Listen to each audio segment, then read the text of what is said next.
G'day mates, welcome back to my YouTube channel. In today's video, I'm going to be talking about all the big names from every region that haven't already qualified for FNCS and what they need to come this weekend to qualify.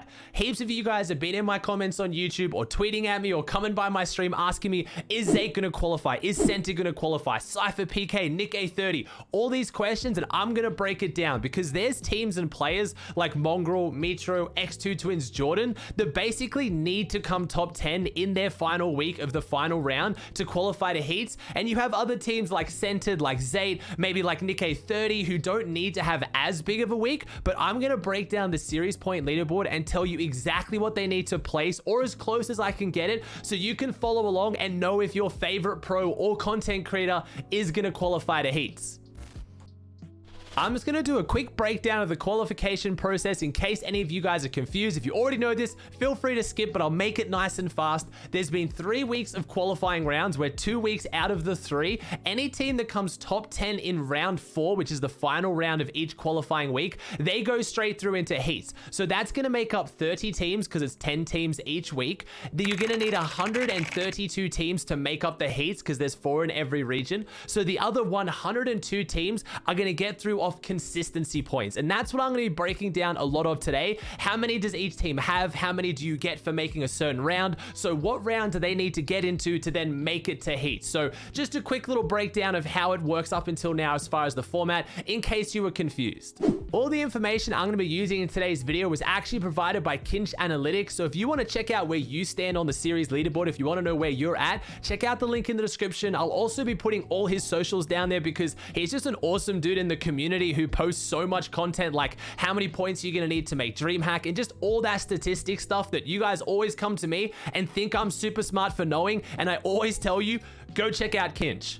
The leaderboard is super simple to follow. You've got all the teams at the top that have already automatically qualified by coming top 10 in each of their weeks. And then you have the series points that are allocated to each player in order after that. So if we start off with NA with some of the big names that I'm looking at as well to potentially not have already been qualified, I'm going to go in order. We have Centered Edgy Commandment in 19th. They're pretty much guaranteed to go through as long as they make, I think, even round 2. If they make round 3, they are definitely in. Remember, they got to stay above 102nd place, so they are very well and truly up there. That's why, like, I'm not too worried. And isn't it crazy to think they haven't made a single round 4 yet, the set lobbies, and yet they're in the 19th most consistent for how high they're placing in round 3. So you can see why these teams are messing around a little bit and not taking it as seriously, but we'll go past that. We have Zate, Saf, and Stretch as well in 74th. Now this is getting a little bit lower, but again, if they make round 3, if they play the way they have been, they will also make it through.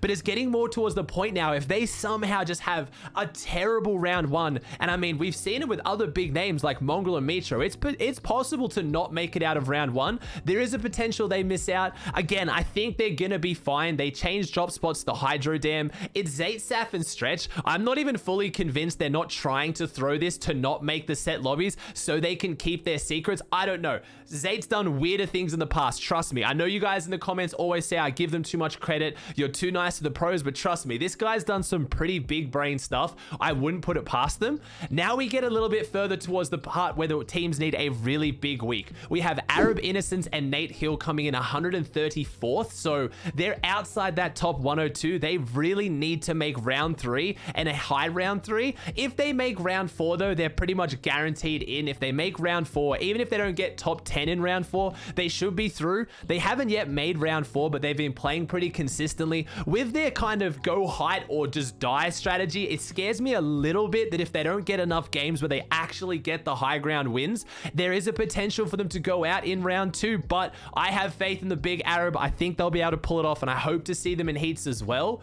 Down one more level, we have Nick A30, Spidey, and Dawn. I think it's Speedy, sorry, I'm not entirely sure. I've been watching them a bunch, I really should know. But they're in 283rd, and that's the scary part. They need to make round 4 now to consistently have a chance at jumping up huge on the points, a round 4 should secure that for them. And I think they can potentially do it. I've been so impressed watching Dawn specifically when I watch this team. And I know Nick A30 has been grinding this last week, putting the hours in to, improve his skills to jump up because he's taking this really, really seriously. So I have a high hope for them as well. But 283rd is starting to get around that point where you just haven't been playing good enough in the weeks before. So something needs to change this week.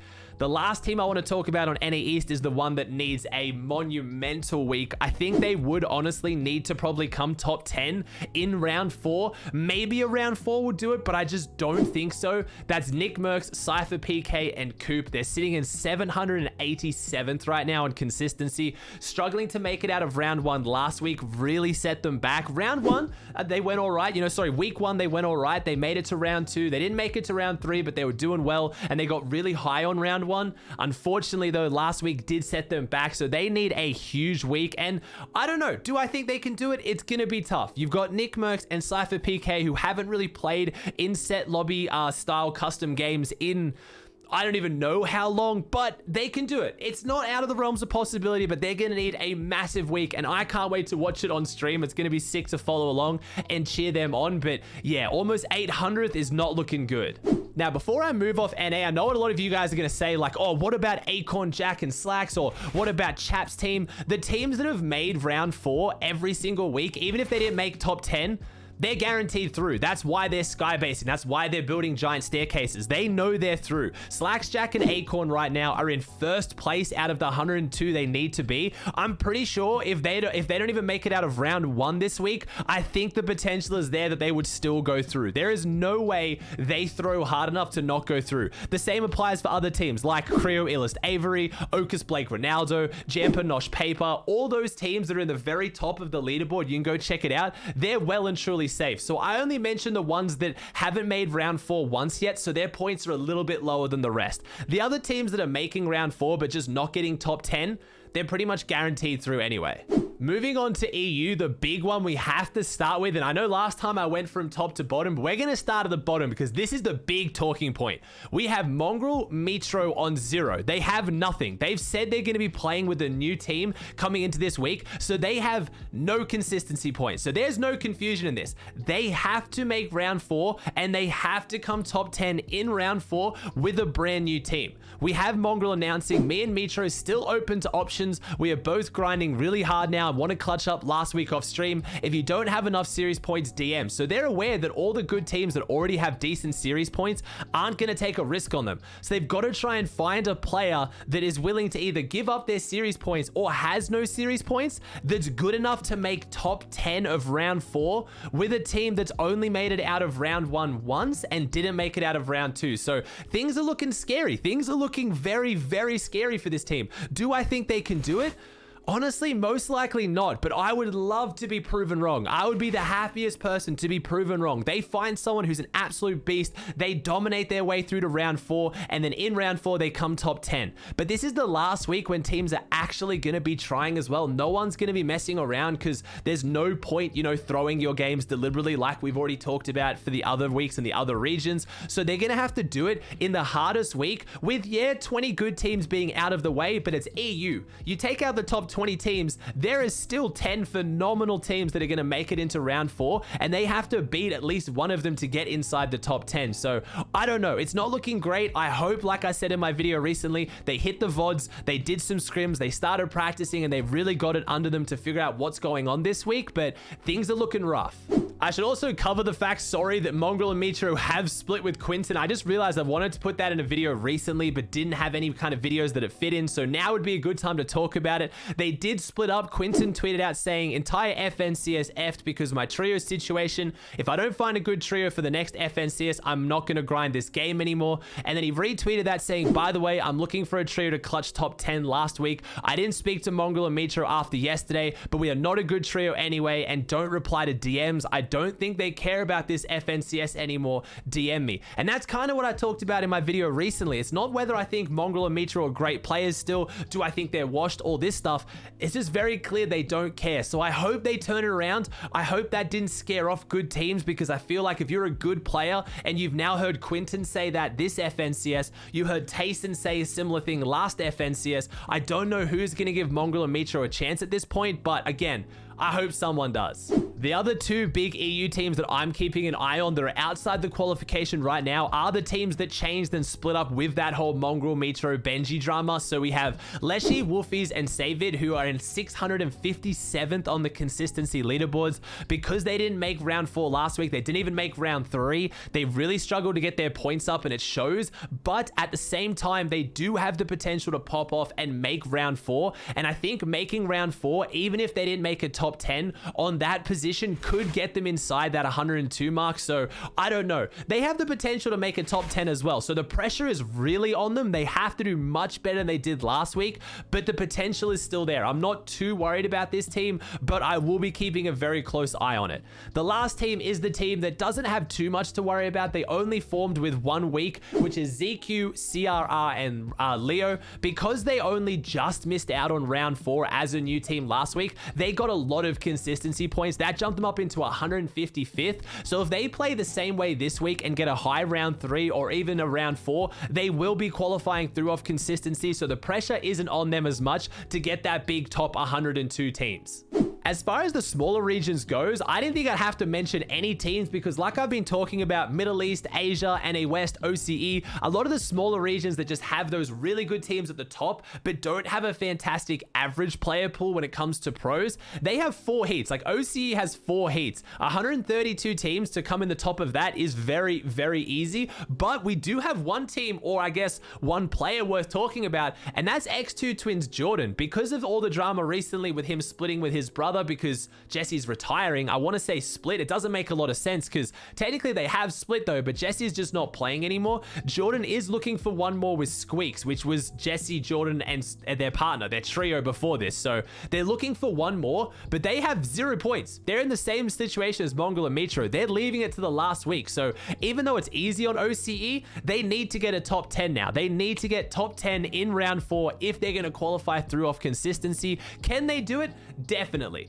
Unlike Mongraal and Mitr0, Jordan does seem to really care, and as much as he hasn't been playing tournaments or scrims as much, he has been playing the game a lot. He's been following the meta, he's been doing viewing parties, and I do have high hopes for him. As far as Squeaks goes, Squeaks has been mostly playing Valorant. He's been pretty clear about that, so they haven't played much together.